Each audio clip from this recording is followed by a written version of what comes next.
Family scooter అనేది ఇంట్లో అందరికీ నడపడానికి వీలుగా ఉండాలి. అటు స్పోర్టీగాను ఉండకూడదు, చాలా నెమ్మదిగాను ఉండకూడదు. బండి మనం నడపాలన్నా, మన అమ్మ నాన్నకి ఇవ్వాలన్నా, చెల్లి భార్య అమ్మకి ఇవ్వాలన్నా కూడా నమ్మకం ఉండాలి. వాళ్ళకు కూడా బండి డ్రైవ్ చేస్తున్నప్పుడు నా కంట్రోల్లో ఉంది అని ఒక ధీమా ఇవ్వాలి. ఈ బండి ఖచ్చితంగా వన్ ఆఫ్ దోస్ కేటగిరీస్లో వన్ ఆఫ్ ద వెహికల్ అని చెప్పొచ్చు. ఇది ఏథర్ రిస్తా జీ. ఇవాళ ఈ బండి యొక్క లైనప్ ఏంటి, ప్రైసింగ్ ఏంటి, ప్రోస్ అండ్ కాన్స్ ఏంటి, అసలు ఈ బండి మీరు కొనచ్చా కూడదా మొత్తం మాట్లాడదాం. ఇప్పుడు ఈ స్కూటర్ లైనప్ చూస్తే కనుక ఇందులో మీకు 2 వేరియంట్స్ వస్తాయి, Rizta G and Rizta yes. వీటి రెండిట్లోనూ ఒకటే డిఫరెన్స్ ఏంటంటే డాష్బోర్డ్ అండ్ సాఫ్ట్వేర్ ఫీచర్స్. ఇది రిస్తా జీ. రిస్తా జీలో మీకు టచ్ స్క్రీన్ డాష్బోర్డ్ వస్తుంది with map navigation on the dashboard. Coating regeneration, magic twist అన్నీ కూడా డాష్బోర్డ్లో టచ్ వాడి మీరు కంట్రోల్ చేసుకోవచ్చు. రిస్తా ఎస్లో సింపుల్ ఎల్సిడి డిస్ప్లే, దాన్ని మీరు ఇక్కడ వచ్చే జాస్టిక్ ద్వారా కంట్రోల్ చేసుకోవచ్చు. అందులో కూడా కోస్టింగ్ రీజనరేషన్ని, స్మార్ట్ ఇకో మోడ్ని, మ్యాజిక్ ట్విస్ట్ని కంట్రోల్ చేసుకోవచ్చు, కానీ not with the touch screen. ఇంకా అందులో మీకు మ్యాప్ నావిగేషన్ రాదు, టర్న్ బై టర్న్ నావిగేషన్ వస్తుంది. అంతేకాకుండా ఎస్ అండ్ జీ వీటి రెండిట్లోనూ 2 బ్యాటరీ ప్యాక్స్ వస్తాయి. 2.9 kWh, 3.7 kWh. 2.9 kWh 123 km IDC range claim చేస్తే 3.7 kWh 161 km of IDC range claim చేస్తుంది. రియల్ రేంజ్ చూస్తే కనుక 2.9 kWh దాంట్లో 95 km of real range smart eco మోడ్లో సోలార్ రైడ్లో ఎక్స్పెక్ట్ చేయొచ్చు. 3.7 kWhలో 130 km of real range smart eco మోడ్లో సోలార్ రైడ్లో ఎక్స్పెక్ట్ చేయొచ్చు. అంతేకాకుండా వీటి రెండిట్లోనూ 2 బ్యాటరీ కెమిస్ట్రీలు ఉంటాయి, ఎన్ఎంసీ బ్యాటరీ, ఎల్ఎఫ్పి బ్యాటరీ. మీరు షోరూమ్కి వెళ్తే ఆ స్పెసిఫికేషన్స్ షీట్లో ఎన్ఎంసీ బ్యాటరీ వేరియంట్ ఎంఎక్స్ అనే పేరుతో ఉంటే ఎల్ఎఫ్పి బ్యాటరీ వేరియంట్ ఎఫ్ఎక్స్ అనే పేరుతో ఉంటుంది. వీటి రెండిట్లోనూ same pricing, same range, just battery కెమిస్ట్రీలో మాత్రం చేంజ్ ఉంటుంది. వ్యత్యాసం చూస్తే కనుక LFP battery will last longer than NMC battery on paper. కానీ ఈ బండితో మీకు 3 years ఆఫ్ స్టాండర్డ్ వారంటీ వస్తుంది. ప్రో ప్యాక్తో కొంటే 5 years ఆఫ్ వారంటీకి ఎక్స్టెండ్ అవుతుంది. ఇంకొంచెం ఎక్స్ట్రా కడితే 8 years ఆఫ్ వారంటీకి ఎక్స్టెండ్ అవుతుంది. 8 ఏళ్ల వారంటీ ఉన్నప్పుడు మరి ఎన్ఎంసీ వర్సెస్ ఎల్ఎఫ్పి మనం అంత దిగులు పడాలంటే అక్కర్లేదు. ఇప్పుడు దీంట్లో మోటార్ అండ్ పెర్ఫార్మెన్స్ చూస్తే కనుక ఇందులో మీకు 4.3 kW పీక్ పవర్ ఇచ్చే పిఎంఎస్ఎం మోటార్ వస్తుంది. ఇందులో టాప్ స్పీడ్ కాస్త తక్కువ ఉంటుంది కంపేర్ టు 450X, ఎందుకంటే ఇది కంపేరిటివ్లీ లెస్ పవర్ఫుల్ మోటార్. ఇందులో top speed is 80 kmph and దీంట్లో కూడా బెల్ట్ డ్రైవ్ వస్తుంది. అంటే మీరు ఎప్పుడు యాక్సిలరేట్ చేసినా ఒక వైనింగ్ సౌండ్ వస్తూనే ఉంటుంది, కానీ ఇబ్బందికరం అంటే కాదు. ఇప్పుడు ఈ బండి యొక్క డిజైన్ చూస్తే కనుక వెరీ సింపుల్ డిజైన్, అంత 2 షార్ప్ ఎడ్జెస్ కాదు, స్పోర్టీ లుక్ కాదు, ఫ్యాన్సీ లుక్ కూడా కాదు. ఒక రెగ్యులర్ యూస్కి చూడ్డానికి కూడా హెవీ ఫీల్ ఇచ్చేలా కాకుండా సింపుల్గా ఉండే లుక్, ఫ్యాన్సీ కాదు, very regular look for everyday use. మన ఇంట్లో ఉండే అందరికీ బాగుంది అనిపించే లుక్ అన్నట్టు. ఒక ముఖ్యమైన విషయం, రిస్తా జీ అవ్వచ్చు, రిస్తా ఎస్ అవ్వచ్చు, రెండు కూడా 1.5 lakhతో స్టార్ట్ అయ్యి 2 లక్షల దాకా వెళ్తుంది. అంత ఖర్చు పెట్టి ఒక స్కూటర్ కొనాలా? కొంటే ఈవీ స్కూటర్లో ఏ బండి కొనొచ్చు, రిస్తా కరెక్టా కాదా అనే సందేహం అందరికీ ఉంటుంది. అందుకే బండి కొనే ముందర రాయల్ బ్రదర్స్ నుంచి ఒకసారి యాప్ ఇన్స్టాల్ చేసుకొని ఏథర్ రిస్తా వారానికి రెంట్కి తీసుకొని ప్రయత్నించండి. ఇన్స్టాల్ చేశాక రైడ్ గ్రీన్ అనే కూపన్ కోడ్ వాడితే flat 10% of and 10% cash back లభిస్తుంది. అలా తీసుకొని బండిని ఒక వారం వాడి చూడండి, పూర్తిగా తిరిగి ఉపయోగించి బండి మీకు కరెక్టా కాదని అర్థమైపోతుంది. ఆ తర్వాత మీరు బండి కొనొచ్చు. అన్నట్టు మనకి ఈ బండి కూడా రాయల్ బ్రదర్స్ నుంచే వచ్చింది. విత్ దిస్ హెల్మెట్ క్వాలిటీ కూడా చాలా బాగుంది. కానీ నన్ను బాగా ఇంప్రెస్ చేసింది మాత్రం బండి క్వాలిటీ.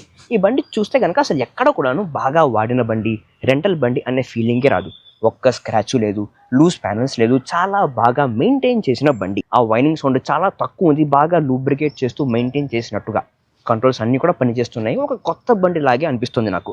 మరి 4-5 వేలు ఖర్చు పెట్టి బండిని రెంట్కి తీసుకొని ఎన్నో విషయాలు నేర్చుకున్న తర్వాత బండి కొనొచ్చు అనే ధీమా ఉంది చూశారు, చాలా బాగుంటుంది అది. మరి ఎందుకు వెయిట్ చేస్తున్నారు? ఇప్పుడే ఇన్స్టాల్ చేసుకోండి రాయల్ బ్రదర్స్ యాప్ని. ఇప్పుడు ప్రతి బండిలో ఉన్నట్టుగానే ఇందులో కూడా కొన్ని మంచి విషయాలు ఉన్నాయి, కొన్ని సమస్యలు ఉన్నాయి. మంచి విషయాలు మాట్లాడితే నాకు ప్రతి కస్టమర్ రిస్తా ఓనర్ నాకు చెప్పింది ఏంటంటే ఈ బండిలో వచ్చే ధీమా, పబ్లిక్ ఫాస్ట్ ఛార్జర్ ఉంది అని చెప్పి.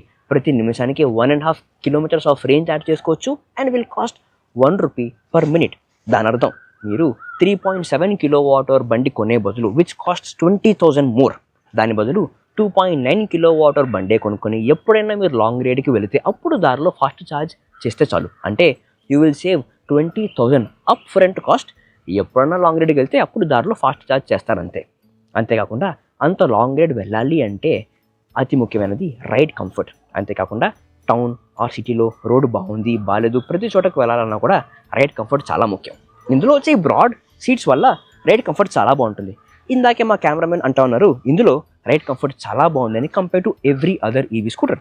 Thanks to the broader seat and rare softer monoshock suspension, front softer telescopic suspension వలన రైడ్ కంఫర్ట్ బాగుంటుంది. రోడ్ బాగున్నా బాగాలేకపోయినా ఇంత మంచి సీట్ కింద you have 34 litres of storage. ఇందులో ఒక హెల్మెట్, నా గోప్రో, ఇంకా నా బాటిల్ అండ్ ఒక ఛార్జర్ కూడా ఉంచుకోవచ్చు. ఇది ఇందులో వచ్చే ఒక కాంపాక్ట్ ఛార్జర్. దీన్ని మీరు కావాలంటే మీ ఇంట్లో వాల్ మౌంట్ చేసుకోవచ్చు లేదా ఇలాగా బూట్లో క్యారీ కూడా చేసుకోవచ్చు. అఫ్ కోర్స్ ఫాస్ట్ ఛార్జర్లు ఉన్నాయి కాబట్టి క్యారీ చేసే అవసరం తగ్గుతుంది. అంతేకాకుండా ఇది మీకు ఏథర్ రిస్టార్ట్తో పాటుగా వచ్చే ఏథర్ హ్యాలో బిట్ అనే హెల్మెట్. ఇందులో మీకు హెల్మెట్ పూర్తిగా రాదు, స్మార్ట్ ఫీచర్ లేకుండా ఈ షెల్ మాత్రమే ఉంటుంది విత్ గ్లాస్ ఫ్రేమ్. కానీ ఈ షెల్ అంత స్ట్రాంగ్గా లేదు, ఏదో పల్చగా ఉంది. కానీ ఈ స్మార్ట్ ఫీచర్ కావాలి అంటే 1500 ఎక్స్ట్రా కట్టాలి. మరి అంత డబ్బుకి ఈ హెల్మెట్ వర్తా కాదా? ఫుల్ డీటెయిల్ రివ్యూ అతి త్వరలో రాబోతుంది. Stay subscribe to not miss that. ఇందులో వచ్చే యాక్సలరేషన్, ఇందులో మీకు smart eco and zip mode మాత్రమే ఉంటుంది. స్మార్ట్ ఈకో మోడ్ రేంజ్ గురించి చాలా స్ట్రాంగ్గా ఆప్టిమైజ్ చేస్తుంది. ఒక్కసారి యాక్సలరేట్ చేశారు, బండిని తిరిగి రీజనరేట్ చేసేదాకా ఆ పవర్ మీకు అందదు. కానీ zip mode is slightly powerful, కానీ స్పోర్ట్స్ అండ్ వార్ప్ మోడ్ లాగా స్ట్రాంగర్ యాక్సలరేషన్ ఇవ్వదు, ఇబ్బంది పెట్టదు. సాఫ్ట్గా ఉంటూనే కంఫర్టబుల్గా ఉంటూనే స్ట్రాంగర్ యాక్సలరేషన్ ఇస్తుంది. Zip mode will be comfortable for young riders. Smart eco mode range గురించి ఆప్టిమైజేషన్కి చాలా బాగా ఉపయోగపడుతుంది. Simple 2 options. అంతేకాకుండా ఇందులో మీకు రివర్స్ మోడ్ ఉంటుంది. ఒక నాబ్ ప్రెస్ చేస్తే వెంటనే యాక్టివేట్ అయిపోతుంది. కానీ అందులో కూడా you have softer acceleration, softer motion up to 5 kmph speed దాకా. అంతేకాకుండా all the controls on the dashboard is very ergonomically laid out. బండి మీరు నడుపుతున్నప్పుడు చాలా వీలుగా ఉంటుంది. అంతేకాకుండా ఇందులో మీకు కోస్టింగ్ రీజనరేషన్ ఉంటుంది, మ్యాజిక్ ట్విస్ట్ ఉంటుంది. బండిని మీరు ఎప్పుడు స్లో చేయాలన్నా వీటి మీదనే ఆధారపడచ్చు. కోస్టింగ్ రీజనరేషన్ అంత స్ట్రాంగ్గా ఉండదు, సాఫ్ట్గా ఉంటుంది, కానీ రేంజ్ యాడ్ చేసుకోవచ్చు on a longer run. Magic twist కాస్త స్ట్రాంగ్గా ఉంటుంది, బ్రేక్స్ వాడే అవసరమే లేకుండా బండిని పూర్తిగా ఆఫ్ చేసుకోవచ్చు. కానీ ఈ రీజనరేషన్ రెండు కూడా మీకు ఇబ్బందికరంగా అనిపిస్తే పూర్తిగా ఆఫ్ చేసుకోవచ్చు ఆన్ ది డాష్బోర్డ్. అంతేకాకుండా ఇందులో కొన్ని సేఫ్టీ ఫీచర్లు ఉన్నాయి. ఒకటి skid control, back tyre skid కాకుండా ఆపుతుంది. ఎప్పుడన్నా మీరు ఇసుకలో, రోడ్ లేని చోట, నీళ్లు లేదా బురదలో వెళితే రేర్ టైర్ స్కిడ్ కాకుండా కాపాడుతుంది. అంతేకాకుండా బండిని మీరు ఎప్పుడు ఆఫ్ చేసినా, పార్క్ చేస్తే హెడ్ లైట్ ఓ 15 సెకండ్లు ఆన్లో ఉంటుంది. అండ్ గాడ్ ఫర్బిడ్ ఎప్పుడన్నా మీరు బండి నడుపుతూ కింద పడిపోతే రాజుకుని వెళ్లకుండా మోటార్ వెంటనే కట్ ఆఫ్ అయిపోతుంది. అండ్ ఇందులో వచ్చే రేర్ వ్యూ మిర్రర్ చాలా బ్రాడ్గా ఉంటుంది. అండ్ ఒక simple to use physical key. బేసిక్గా ఈ బండి ఇంట్లో ఎవరైనా బండి చాలా ఈజీగా, చాలా సునాయాసంగా నేర్చుకొని నడపవచ్చు. అంతేకాకుండా డాష్ బోర్డ్ మీకు వాడడం రాలేదా, కాస్త కాంప్లికేటెడ్గా అనిపిస్తే వాడొద్దు. డాష్ బోర్డ్ వాడకుండానే బండిని రెగ్యులర్ బండిలాగా వాడచ్చు. అంతేకాకుండా ఎప్పుడన్నా అప్డేట్ చేస్తూ ఒక బగ్ వస్తే డాష్ బోర్డ్ బ్లాక్ అయిపోయింది, పని చేయట్లేదు అన్న వేళ డాష్ బోర్డ్ వాడకుండా కీ ఆన్ చేసుకొని ప్రెస్ చేసుకొని హ్యాపీగా మీరు బండి వాడుతూ వెళ్ళిపోవచ్చు. ఇప్పుడు ఇందులో చాలా పాజిటివ్స్ ఉన్నాయి, చాలా మంచి విషయాలు ఉన్నాయి, అలాగే కొన్ని నెగిటివ్స్ కూడా ఉన్నాయి, కొన్ని సమస్యలు కూడా ఉన్నాయి. వాటి గురించి మాట్లాడదాం. ఫస్ట్ది ఇందులో స్మార్ట్ ఈకో మోడ్. ఇది అంత స్ట్రాంగర్ యాక్సలరేషన్ ఇవ్వదు. ఒక్కసారి ఫ్లైఓవర్ మీద కాస్త యాక్సలరేట్ చేశారు, 50-60 దాకా వెళ్ళారు, ఇంకా సేపటి దాకా యాక్సలరేషన్ రాదు. మహా అయితే 25 and 30 స్పీడ్ దాకా వెళుతుంది. మళ్ళీ మీకు అంతే యాక్సలరేషన్ కావాలి అంటే తిరిగి రీజనరేట్ చేయాలి, లేకపోతే రాదు. కనుక ఆఫ్టర్ పాయింట్ మీకు మీరుగానే జిప్ మోడ్లోనే వాడడం మొదలెడతారు. కనుక జిప్ మోడ్లో కంట్రోల్డ్ స్పీడ్లో ఎలా వెళ్ళాలి, కంట్రోల్ స్పీడ్లో వెళ్ళి రేంజ్ ఎలా రాబట్టుకోవాలి అని మీరే అలవాటు చేసేసుకుంటే కనుక స్మార్ట్ ఈకో మోడ్ వైపు తిరిగి చూసే అవసరమే ఉండదు. అండ్ సెకండ్, ఇందులో ఉండే మ్యాజిక్ ట్విస్ట్. ఇది కాస్త స్టార్ట్ చేయడానికి కాస్త ఇబ్బందిగా ఉంటుంది అలవాటు చేసుకోవడానికి. ఎందుకంటే మనం సంవత్సరాల నుంచి యాక్సలరేట్ అండ్ బ్రేక్కి అలవాటు పడ్డాం. ఇందులో యాక్సలరేషన్ అండ్ బ్రేకింగ్ ఇది కాస్త అలవాటు చేసుకోవడం ముఖ్యంగా మన పెద్దవాళ్ళకి కాస్త ఇబ్బందిగా ఉండొచ్చు. కనుక ఇది మీరు అక్కర్లేదు అనుకుంటే పూర్తిగా ఆఫ్ చేసుకోవచ్చు on the dashboard. Coating regeneration కూడా వద్దు అనుకుంటే పూర్తిగా ఆఫ్ చేసుకోవచ్చు. కానీ ఆన్లో ఉంచుకోవాలి, రేంజ్ యాడ్ చేసుకోవాలి అంటే మాత్రం కాస్త అలవాటు చేసుకోవాలి, అదొకటి ఉంది. అంతేకాకుండా ఇందులో ఉండే ఛార్జింగ్ లిడ్ చూసారు, ఇది స్ప్రింగ్ లోడెడ్ ఛార్జింగ్ లిడ్. అంటే మీరు ఎప్పుడైనా ఓపెన్ చేస్తే తానే వెంటనే క్లోజ్ అయిపోతుంది. సో మీరు బండిని ఎప్పుడు మీరు ఛార్జింగ్ పెట్టాలన్నా కూడా ఒక చేత్తో పైకి ఎత్తి ఇంకో చేత్తో పెట్టాలన్నమాట ఛార్జింగ్ గన్ని. ఇది కాస్త ఈజీ చేస్తుంటే బాగుండేది, అక్కడే ఉండేలా ఉంచుంటే బాగుండేది, బట్ ఇదొకటి అలవాటు చేసుకోవాలి. అండ్ ఇందులో చాలా భారీ బూట్ స్పేస్. కాకపోతే బూట్ మీరు ఎప్పుడు ఓపెన్ చేసినా క్లోజ్ చేసినా ఈ బ్యాక్ రెస్ట్కి మీ చెయ్యి అనేది తగులుతూ ఉంటుంది. బ్యాక్ రెస్ట్ ఉంది, గ్రేట్, చాలా భారీ సీట్, గ్రేట్. కానీ ఇక్కడ చెయ్యి తగులుతూ ఉండడం కాస్త ఇబ్బందికరంగా ఉండొచ్చు. అంతేకాకుండా ఈ హింజ్ కాస్త వీక్గా ఉంటుంది. సో మీరు ఇలా వదిలేస్తే కరెక్ట్గా పడదు. కనుక అడ్జస్ట్ చేసి ఒక పర్టికులర్ యాంగిల్ చూసి పెట్టాలి. అంతేకాకుండా ఇందులో వచ్చే బెల్ట్ డ్రైవ్ యొక్క సౌండ్ మీరు ఎప్పుడు యాక్సలరేట్ చేసినా ఒక వైనింగ్ సౌండ్ వస్తూనే ఉంటుంది. ఒక 2-3 నెలలు పర్లేదు, కరెక్ట్గా మెయింటైన్ చేయకుండా ఉన్నారు, సౌండ్ అనేది కాస్త పెరుగుతుంటుంది. దాన్ని క్లీన్గా ఉంచుకోవాలి. ఆ బెల్ట్ డ్రైవ్ని ఫర్ స్మూతర్ రైడ్. ఇంకా మీకు ఇందులో ఫ్రంట్ డిస్క్ బ్రేక్ ఉంటుంది, రేర్ డ్రమ్ బ్రేక్ ఉంటుంది. మీరు కనుక కోస్టింగ్ రీజనరేషన్ మ్యాజిక్ ట్విస్ట్ని ఆఫ్ చేసి వాడితే కనుక బ్రేకింగ్ స్ట్రెంగ్త్ కాస్త వీక్గా ఉంది, కాస్త స్ట్రాంగ్గా ఇచ్చుంటే బాగుండే అనిపిస్తుంది. కానీ ఇవి రెండు ఆన్లో ఉంటే మీకు బ్రేకింగ్ స్ట్రెంగ్త్ చాలా స్ట్రాంగ్ అవుతుంది. కనుక మీరు 50-60 దాటి యాక్సలరేట్ చేసి వెళుతున్నప్పుడు magic twist and coating regeneration ఆన్లో ఉంటే కనుక ఒక కాన్ఫిడెంట్ బ్రేకింగ్ అనేది ఉంటుంది. అంతేకాకుండా ఈ బండిలో ఒక 2 విషయాలు మీరు తెలుసుకునే తీరాలి. ఒకటి, ఇందులో హోమ్ ఛార్జింగ్ కాస్త స్లోగా ఉంటుంది. ఇంట్లో మీరు ఎప్పుడు ఛార్జింగ్ పెట్టినా 7-8 అవర్స్ ఆఫ్ టైం పడుతుంది పూర్తిగా ఛార్జ్ అవ్వడానికి. డైలీ కమ్యూట్స్కి 30-40 కిలోమీటర్స్ ఆఫ్ కమ్యూట్స్కి మీరు రాత్రి వేళ 7-8కి తిరిగి వచ్చేసి స్కూటర్ని ఛార్జింగ్ పెడితే 5 o'clock దాకా ఛార్జింగ్ అవుతుంది.